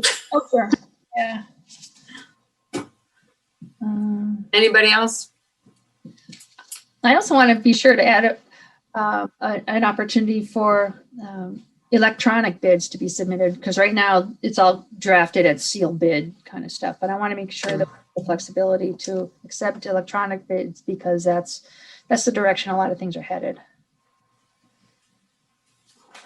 Yeah, I'd like to hear from some of the staff who does the purchasing to see, how cumbersome some of this feels to them and what, if they have ideas on how to use the language, but maybe streamline the process. So far, it's just me and Eric in the fire department. That's staff. Yeah. I don't think the fire department does this level of purchasing, but yeah, they received a copy of it this morning. Right. So, and there's been a little bit of communication, but primarily it's been focused on the penalties and just some of the things I've already mentioned. Yeah, I understand it for big projects. I'm just wondering the impact on some of the smaller everyday purchases that are made and what that might mean for that part of the. Right. I guess part of it is to what degree do we want to apply some of these federal procedures to local projects? Mm-hmm. Because Right, and that's where I was going to say that's where we can maybe distinguish between local project and state and federal funded, and then we can look at the state and federal fund and say, okay, what in here do we want to incorporate in our local? Yeah. And in the situation with the fire department, where there's limited vendors of a particular service or product, to be clear that alternative methods can be used, like direct outreach and stuff, and advertising, and incurring the additional costs of advertising. Yeah. Okay. All right. Does anybody else have any questions for Val before we move on? Okay, so make sure you read it between this week and the next meeting and get Val your comments. Yeah, it would be really nice to get close to being able to narrow in, if not even coming up with ultimately a final version after that meeting. That would be good. Okay. Any chance there could be a printed copy I could grab, sign Oh, orders? absolutely. Yeah, for sure. Yep. Not right now, but yep. Okay. Are you ready to move on? Okay. Authorization to engage legal services for Stony Hill Business Park infrastructure project. Yes. So this is related, obviously. Our current procurement policy does not require any kind of particular bidding for legal services. I don't know what procedure was followed when the fire station was built and Firehouse Drive was turned over to the town, but it would be something similar. Well, I think Kevin Brennan did that, and he should have all that documentation. So if we're going to do this, we might as well have him do it because he's the one I believe did the work the last time. I'm not sure, but I think so. Now, Jen mentioned it was Benj Deppman. Maybe it was it Benj? Maybe it was because Kevin was representing Kevin. Right. So maybe it was Benj. Kevin show. Yeah, we've got the Kevin show. Yeah, maybe you're right. Maybe it was Benj. Yeah. But if that's the case, I mean, yeah, he's already got the template. To me, do we really want to recreate the wheel? Right. So yeah. I mean, we can reach out. I guess we could reach out to Benj and ask him. Mm-hmm. You know. And if for some reason he's not available, then I could write up just a very general scope of work about what's expected and looking for what kind of experience we're looking for from a legal firm and have people tell me if they're available and have that experience. Yeah, because I can't imagine that Stony Hill is switched attorneys. Well, I was going to say, Kevin Brown could do it. I was going to say, I don't think Kevin Brennan can do it then if he's still representing Kevin. Right. Kevin and Stony Hill. And we probably wouldn't want, well, no offense to Kevin Brown, but because he's on the DRB and because that's true. The project is going to be reviewed by the DRB, that probably we would not want to pollinate on that. I say reach out to Ben and we'll go from there. Okay. Yeah, my guess is Benj will be able to do it. But speaking of the DRB, did Chris get the stuff moving for the state to approve or do whatever we needed to do? When I talked with him on Friday, he was very close to it. He had gotten the information or most of it that he was asking for. to put the documentation together. There's something he was still waiting on, but it sounded like it was on its way. So it's, this week coming up, it's gonna come together. Speaking of also that is, are we keeping track of who's at the meeting so we can pay them? Yes. Okay. And that, Val, just as a development review board thing, I noticed there's a meeting tomorrow. Can we make sure that that's recorded, or at least Neat can grab it, or we internally record it so we have a record of that? Sure. Great. I hope it'll also be filmed on Neat TV, but I'm not certain about that. Right. I don't know if, because it's usually the ZBA wasn't meeting a tremendous amount. Neat might not have it on their schedule. Right. Right. But so we want to make sure that we get the DRB on there. Yep. You could, if you're recording it, you could always, or if someone's recording it via Zoom, they could always send the link to Neat TV as well. Right. Mhm. Yep. Yeah. I just want to make sure one person records that meeting. Mm-hmm. Or maybe several. Yeah. Just in Well, they case. have to be a co-host. Right. Um, I'm sure Sean can just pop in and set it up. Yeah. So Val, do you need a motion or anything, or? That would For be that? helpful because, yeah, again, this is going back to our procurement policy, and I want to make sure that especially anything involving Stony Hill is black and white. Okay, so we need a motion to allow you to reach out to Ben Detman to discuss the infrastructure for Stony Hill. Yeah. So moved. That sounds a perfect. What you said that. Second. Just the way Somebody you want a put second? it. Second. Okay, any more discussion? All those in favor, say aye, raise your hand, whatever. Okay, motion carried. Any opposed? Joel, are you not responding? Okay.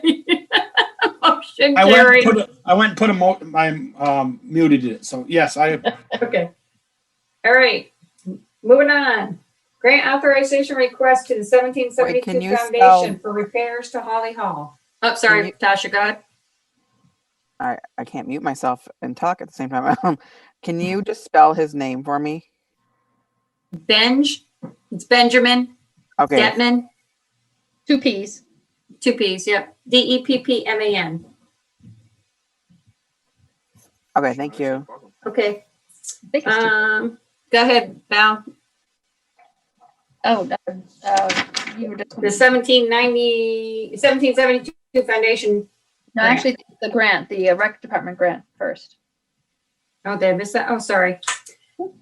Recreation Department to Vermont After School COVID-19 Grant Relief for one-time COVID relief funding for $7,000. So moved. second. Any more discussion? All those in favor, raise your hand, wave, yes. Okay, motion carried. I see you, Joel. Okay, let me move on to the 1772 Foundation Grant for repairs to Holly Hall. Yes. And I So, see Ted's on. yes, that's good. I appreciate that. Just learned about this grant program last week. And just last week also, thereabouts, I received a very detailed list from Ted. With much Very nice list, Ted. Very nice. Well, you've only seen part of it. Oh, Yeah, for Holly Hall, there's others. So this is an opportunity, possibly, if we're allowed to submit an application. There's a letter of intent that's due February 15th, and then they can decide from those letters who's going to be invited to apply for a full application. 50% funding up to $10,000, I believe. And we have a lot of things that need to be done in Holly Hall. The library also has some serious things, but I think Holly Hall has been on our radar for a while, and I think some of the things are pretty urgent. A question will be, how do we prioritize what gets done from this list? And in my TA report, there's a list of 13 items.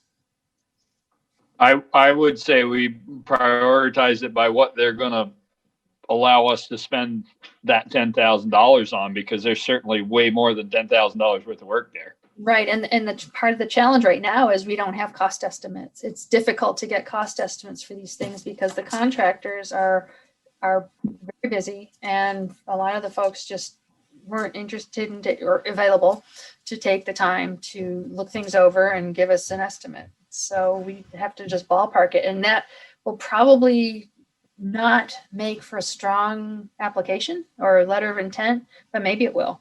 I don't know. It maybe depends on who we're up against. And I think we, like I said, Ted's done a nice job here on this list that you say it's only partial, but we get some recommendations from Ted if he would chime in here and what to do. You know, if it's something as the roof is leaking, that probably ought to move up to the top. I would think maybe Ted does too, because that'll just cause more damage below it. Right, and the bell. I'd like to see a recommendation from The Ted. bell I'm- floor. Yeah. I can, Concerned I about can the help bell. do that. I can help do that. And you're absolutely right. The floor of the bell tower has had it, and the carriage that holds the bell up there has had it. And as far as prioritizing, these two things ought to be addressed. Well, before they fall through down to the first Yeah. floor. Right. Before the bell comes down on They're its own. working on it. Whose I desk have is to under that? prepare it. That's my desk, and I'm Right. ready to run out the door when I bet. start hearing it crash through the ceiling. I used to worry about that, Meredith. When the whole office would shake. Okay. All right, so somebody want to make a motion to do the letter of intent, right, Val? Give Val Right. authority to do the letter of intent? And then the subsequent application if allowed. So moved. Moved. I moved. All of Somebody us. want to All of second? us. I'll second it. Okay. So Tasha, you can pick whoever you want that moved it, but Darla seconded. Yeah. Anybody but me, Tasha. Any more discussion? All those in favor say aye. Wave your Aye. hand. Okay, motion, any opposed? Motion carried. Thank you, Ted. Thanks. Yeah, Thank you thanks very for working on much it, for Ted. everything, for all. for the One effort. thing I left off that list was what happened with the fountain? Did that even operate at all last year? It did not Didn't do because it of due to COVID. COVID. It was kept off so that we wouldn't draw people there. Ah, okay. Yeah. Okay, but because I didn't know if that needed to be repaired and it should have been on the list or not. Yeah, that's a good question, but I think it's in good shape right now. Good. Or at least it was last year. Year before. Ted, just a question. You said that copper roof, lead coated copper roof under the bell up the way at the top, that's cracking, you said? It was put in pieces and soldered together. Right. And rather than take the bell up or cut into anything vertical, the metal was just bent up against it and nailed and sealed, and that's come apart. And Okay. some of the joints have cracked, and water actually is coming down into Meredith's office on occasion. I did that in '88, and a couple of fraternity boys did that block and soldered lead coated copper roof for me. I was Up surprised. there, Yeah. that was what was his name? No, it wasn't the fraternities, I think, repaired it. Maybe they did. Yeah, what was the guy? I can't remember the guy's name that actually did it. Not Tim, Matthew or Mayu. No. He did the slate many years in the '90s when you and I were on the building committee for Bill Bryant, or no, before him. Yeah. Okay. What building committee? We used to have a building committee. Yeah, there used to be a building committee. What did the Yeah, I building run it. committee do? I was on it. Mike Ledoux was on it. Myself, Doug Kingston, Looked things over and tried to get stuff. Dick Lathrop, I think, wasn't it? Yeah. The same idea as the equipment committee. We're all started by Bill, wasn't it, Peter? no, It was not Bill. No. Bob? started them all. Who? Buzzy, your brother, when he was That's on. right. Buzzy did that when he was select board with your dad. So is there a reason we no longer have that committee? It seems like a useful committee. Yeah. And Ted is filling in single-handed. Yeah, Ted's filling in now. Ted's Ted the is committee. I do think it Have fell the apart committee when count I me do think out. it I fell don't apart like when that. Bill came. Wait, so if Ted? we have the committee, Ted won't be involved. So let's not do the committee so we can keep Ted involved. No, I think it fell apart when Bill came in. I don't know why, but it just was. We met to at the town garage to do some work there, and back in the 90s, early 2000s. There was an architect involved as well. Doug Kingston. Remember, he lived on Yes, Elm Kingston. Street? Yep. Yep. Yeah. That was Dick Lathrop, yourself, Mike Ledoux, myself, and Doug Kingston. And what did the building committee do? Did actually swing hammers or? Nope, No. just went around and evaluated buildings. So it's kind of like a building maintenance crew. Yeah. Or We Well, it wasn't a crew. It did was- what Ted did But here. didn't do maintenance. They didn't do it, but they like managed it. Well, we did what Ted did here, and a little not as good a scale as this, is went around and they had us, select board had us evaluate all the buildings and kind of make a list of punch list of stuff needed to be done and stuff that you keep your eye on. It's going to need to be later on, so you could spend your capital building money appropriately. right. Well, that's what I'm trying to get on track, so that we have a plan and that we schedule these things and they don't fall off the radar and they actually get done. Yeah, and our goal was to have electrician on. I think maybe Tommy Adams was on it too. Yes, Tommy Adams was on. Electrician, a Oh, plumber. be careful. You know, you keep talking, you're going to get yourself put right on that committee again. One of the drawbacks for members being on the committee is you really shouldn't bid on projects and if you're on the committee Right. ordinarily. Yeah. Well, that might leave some people off the, Maybe that's why there's no committee. this could be so. Everybody wanted to bid, right? And anybody who has the talent and knowledge doesn't want to be on the committee because then they want to be able to bid on the projects. Right. That was not the case though back then. Yeah. Mhm. Yeah. It could be tricky Okay. now. All right. Well, Are that's we- very helpful. Thank you. We're good. Okay. Thank you, Ted. Appreciate your Thanks, Ted. time. You're welcome. Yes, Ted. Thank See you, Ted. again soon. Okay. Approval of January 11th and January 25th. Is that correct, Val? Correct. The 18th was already approved at the last, Right. and the 4th still just haven't gotten to it yet. Okay.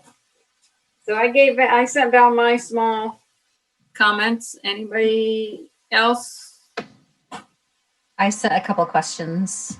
Yes. Do you want to bring those up, Darla? What were they? Good question. I had questions. What were they now? There was one about the fire department. And when we were talking about, Training.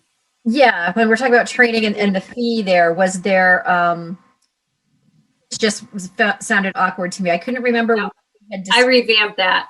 Okay. I did. I revamped that. And I Okay. sent Val that. Okay. Thank you. Because I couldn't remember. It just didn't sound quite right. And the other one was in talking about, The town meeting warning. the town meeting warning. Do we want to say at the beginning of it, because of COVID restrictions? And so, like I said to Val, 30 years from now, if somebody's reading it, they would know that's why we made that change. It wasn't just a whim of the board Mhm. to not have a town meeting. Oh, while I'm thinking about this, while we're talking about that, we got the postcard that you guys sent out, that the town sent out with the thing.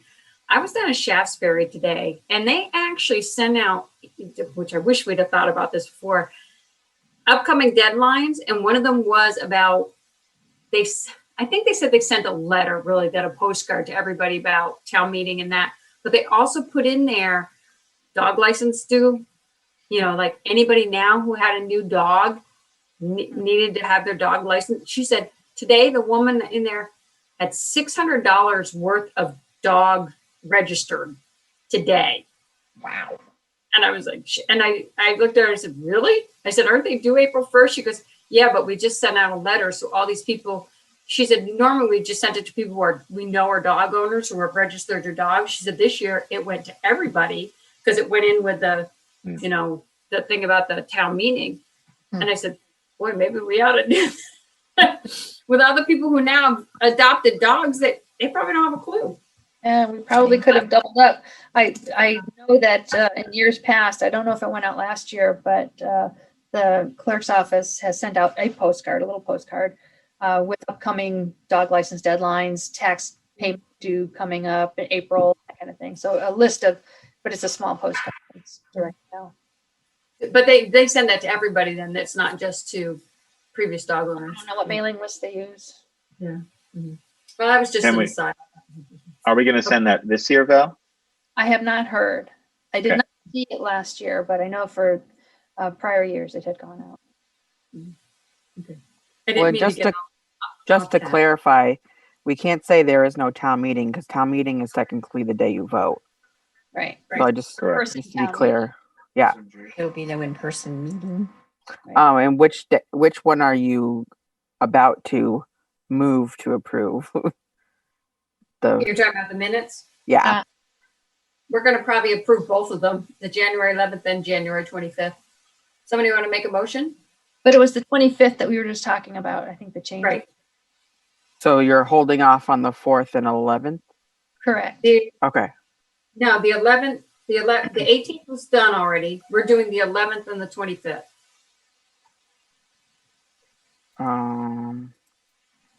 But in the meeting notes, it says January 4th, 11th, 18th, and 25th. Right. Right, but Val realized we had approved the 18th minutes last Okay. meeting. Yeah. Okay, sorry. It was a copy paste faux pas. So you're approving the 25th. And the January 11th. Okay, thank you.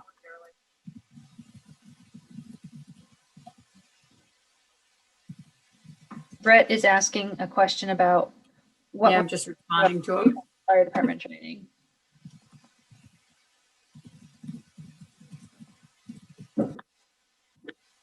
That was in the, I believe that was in the January 11th minutes when we were talking about the budget discussion.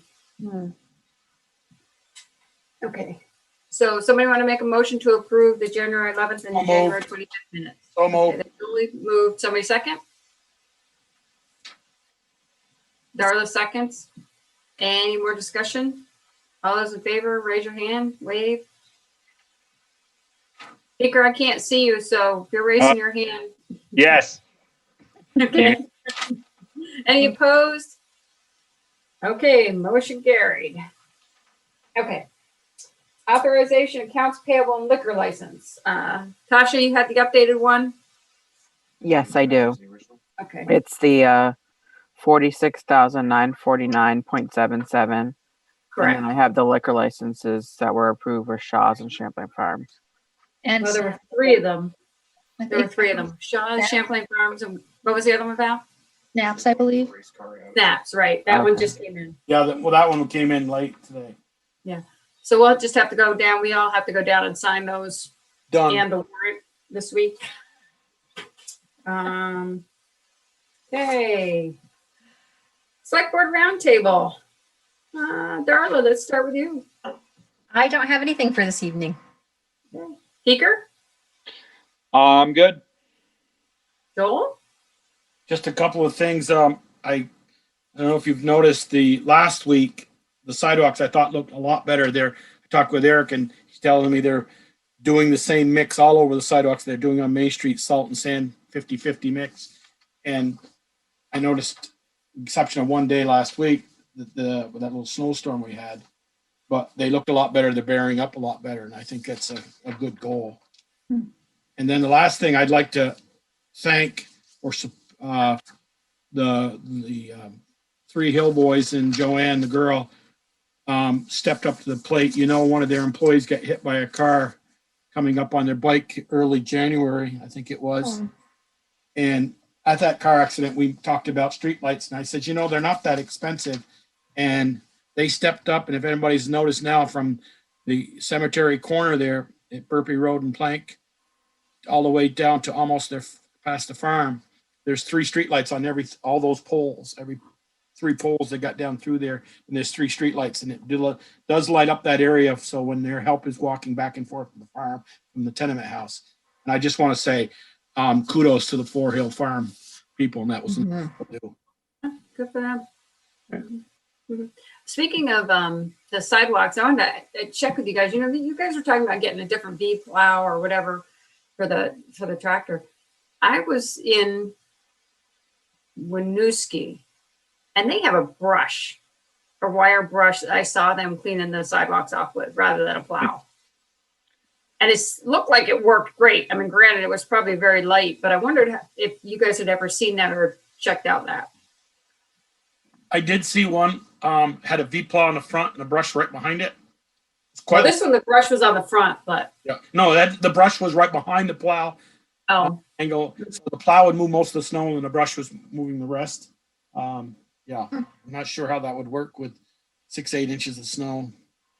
Yeah. Get a snowstorm at night, or they get to them in the morning.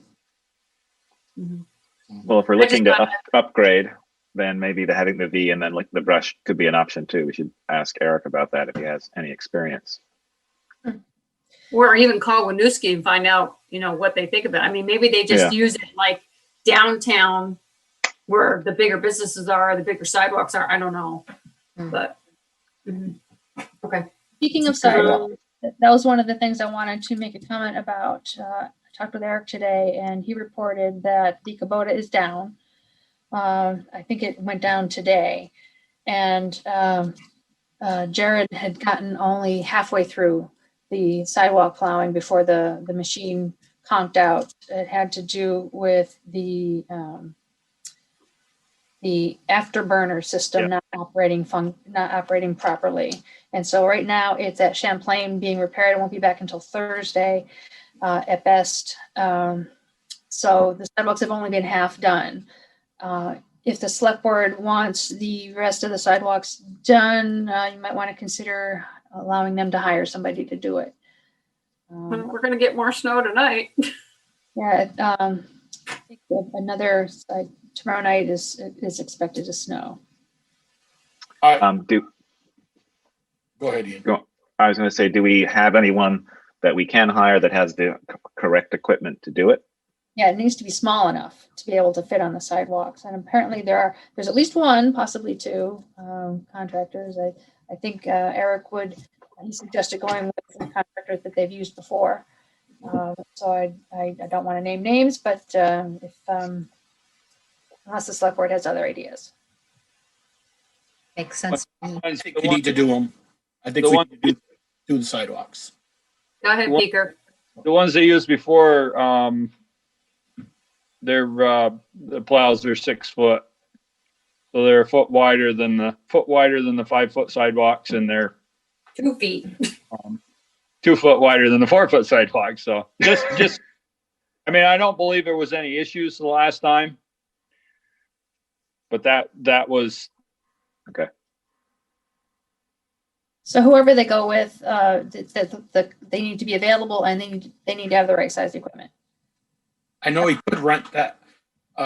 There is right out front at Taylor Rental in Middlebury a machine that does their sidewalks. Middlebury has rented it before. I've seen it in the town of Middlebury. So meaning they could check that out, see what that would cost to have it for a week or whatever. Yeah. 2 days. And where is that? What is Taylor that? Rental in Middlebury. Middlebury. I was over there Friday night, and Eric said that it wasn't burning off, or Thursday night, and he said they were supposed to come Friday to look at it. And yeah, because it wasn't that burnt afterburner. Peeker knows about it. I don't know exactly much about it.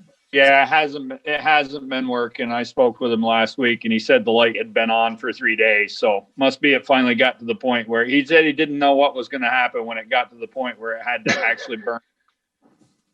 Right. So it seems like every year we have issues with that particular unit. Is this something that we can either replace it entirely if we need to, or can we make some sort of backup arrangement so we have another unit that we can use that can be used for other things? Like, what are the options there? I feel like it happens every year, and just because it's a well-used machine. But I'm wondering, since we now have this problem, can we get a backup? What are the thoughts there? We don't have money in the budget. Well, there's no money in the equipment committee. Let's not worry about the budget. Peeker, what do you think? Well, there is. It's not that old, but it's been problematic. The issue is it's a Tier 4 engine, which has all the emissions on it. And maybe it was early enough so that it's one of the ones they were having problems with. They've got it figured out now. It is on the list. I don't know exactly where. Yeah, I asked Eric about that. It's 8 years old, and apparently it's scheduled for a 10-year replacement. Okay. So maybe we hobble along, get it repaired, and work on something in a couple of years. Something fancy with a V-plow and some brushes. There Yeah, you go. We might want to put some more money into the capital Right. plan. Yeah. And a cup holder. Is that it, Joel? Yeah, that's all I had. Okay, Ian. Got anything? Yes, I do. This is all related to the town report. So I worked on that. I worked on it last year a little bit with Sharon. I worked on it more extensively this year. I sort of put the whole thing together with Sharon's help, getting all the information. And mainly it's sort of just organizational. We had a few people contact the town, sort of making recommendations and showing other town reports. And so I took some of those suggestions into consideration. And I'd like to do work on it again next year, because it's actually something I enjoy doing, just as being a designer and sort of figuring out problems. I had a couple of questions about some things that other reports have that ours doesn't, and I'm curious if people on the board know why ours don't have that, if there are reasons. It's mainly concerning it's things like general fund summary of revenue and expenditures, and It's also in there. about there is. Yeah, Okay, it's so on the it's- very last page of the budget. Oh, sorry. No, not that. I know what that is. A balance sheet of what the town's assets are. That was the main thing. I've seen that in two other reports. New Haven has that and Cabot has that, which are reports that people had sent and just sort of asked to reference. But in our report, we don't have any listing about that. And I'm curious, is there a reason the town doesn't do that? Or is it just never been done? Or was it done and they were removed? I'm just curious. And are you talking about a report where it shows all the equipment we own, well, equipment and also like general fund balance sheet. So in the Cabot one specifically, it had assets, it has liabilities and equity, and it has all the accounts that the town has, and it has the money that's in those accounts. Isn't that what you're working on, Val? Well, I think that information is in there. It's just in a different. It's scattered. It's in a different way. It's presented in a different way, but the information itself is there, I believe. So to Ian's question, Valerie, if somebody in the Zoom meeting asked, how much do we have in the capital building versus how much we have in the capital equipment? Are they all on? Can you go to one page and find all of our capital funds and all of our assets? This year, we did not have that available because the audit is not complete, but I believe that had been available in prior years. Okay, so maybe I need to look through, because I was looking at the materials from this year, though I looked through last year as well and didn't see it. And perhaps it's like you say, Val, it's sort of scattered through, but one of the pages in both the New Haven and Cabot reports list actually the bank accounts, like 5 or 6 accounts and the balances of each. And I've never seen anything like that in our reports. No, I know that we have a breakdown of the funds and what they have in them. I know that we have that page, but it was sort of more sort of direct balance review of all the funds that the town's currently has. Yeah, no, I mean, I'm just looking at last year's, Ian, and it's, it has like town capital reserve funds are at a certain Right. page. The town building and lands are on a certain page, but they're all not consolidated into one. Right. Yeah, so I'd like to work, towards that. I think it would be a useful thing to have, given that other towns have that. I think it'd be nice to have in ours, and be nice to have it with town equipment. We don't have a value associated with it, similar, which we do with property. So that'd be nice to include. Some had pages for town salaries, which is interesting. And I think ours are sort of scattered again. It's at various places throughout as you're looking through the general fund budget. And then the last one was just a water fund and sewer fund balance. And I don't think we have that in ours. We have budgets for those two, but we don't have a balance sheet for those two entities. And I'm curious if it's something that we can do, or if it's in different places and I'm just not being able to find it. But I don't need answers now, but it was something that I noticed in those other reports that we didn't have in ours. And is this something that would be interested in putting in, or is it useful information for voters to see?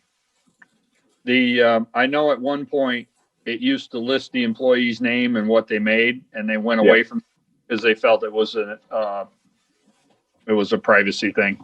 Okay, that's fine.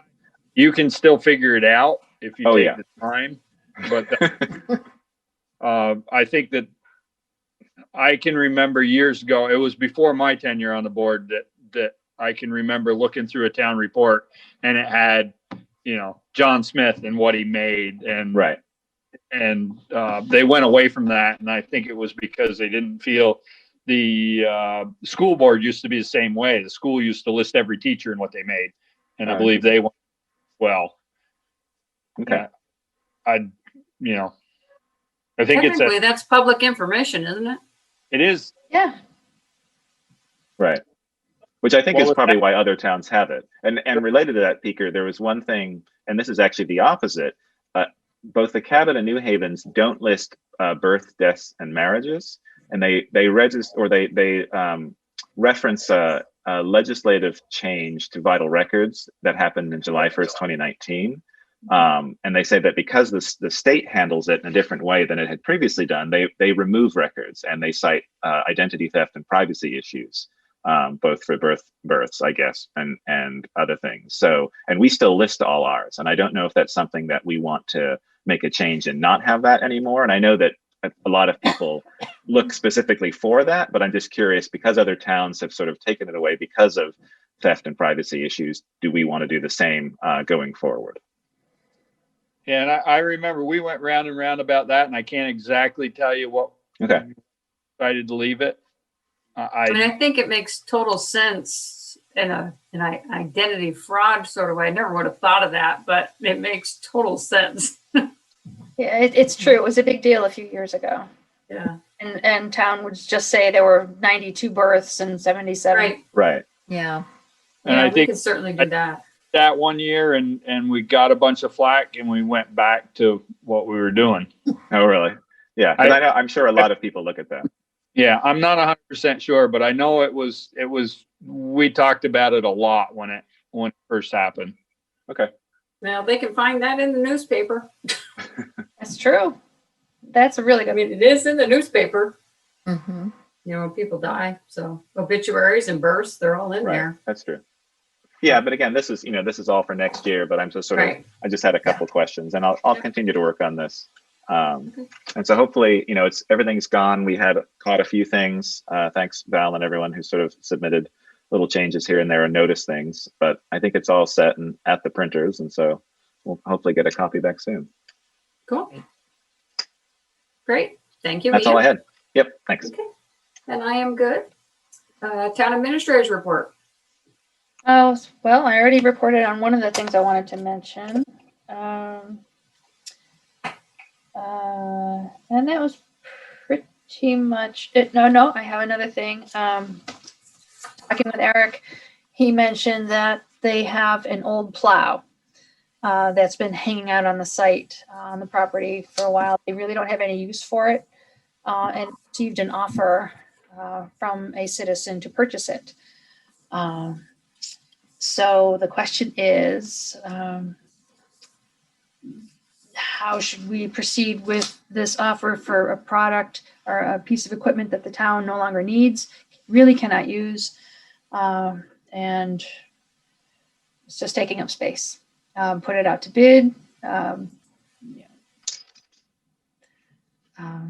accept the offer. We don't have a written process for this. Okay, that's my question. This is kind of like those lamp posts. Right. Yeah, and the process we used for the police department equipment, we did put it out to bid or somehow advertise that it was available, whether it was on Front Porch Forum or some other media. I don't know that it was a paid ad, but put out there.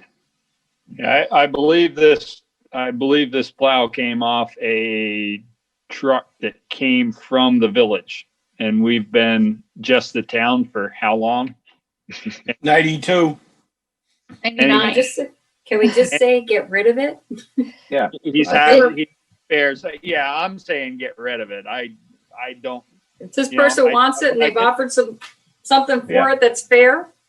I did Yeah. forewarn him that this means that, we're going to be on him to get stuff cleaned up around there. Yeah, So- I'd say that's fine. I mean, I don't feel we need to put it out. If an interested party has come and has made an offer and we think it's fair, I think that's a good thing to do. It's a gem. As in like an antique? Well, Hasn't it? It could be a lawn ornament. it's A not, landscape feature. it's not anything that we're going to use as a town because we have another pan for the big trucks and we have another pan for the small trucks. So it's nothing we need. And he also pointed out that whoever is interested in it would need to have very specific equipment that it could fit on. And so that the pool of people that might inspire is pretty small, probably. Mhm. Not me, just so you know. Yeah, I'd say Okay. take the Yes. money. Peter, I'll just Okay. ask you, is what he's been offered for a reasonable price? I don't know what he was offered. I think as the liaison for the highway department, if it gets if he says I'll give you $5 for it, you can get, I would run it by if you think it's what it's worth and say, sure, he's not getting beat or, I sent him through Valerie because that's the process that I felt was that kept us out of it. So, I mean, she probably knows what was offered. I do not. I do. I don't mean to make it don't want to public. disclose it in case. No, I don't mean to make it public either, but Right. Right. So just to let you know, Eric checked with Burnett Steel, and they are paying $100 a ton for steel, scrap steel. And this plow is estimated to weigh between 800 and 1,000 pounds. So it's worth $50 for you.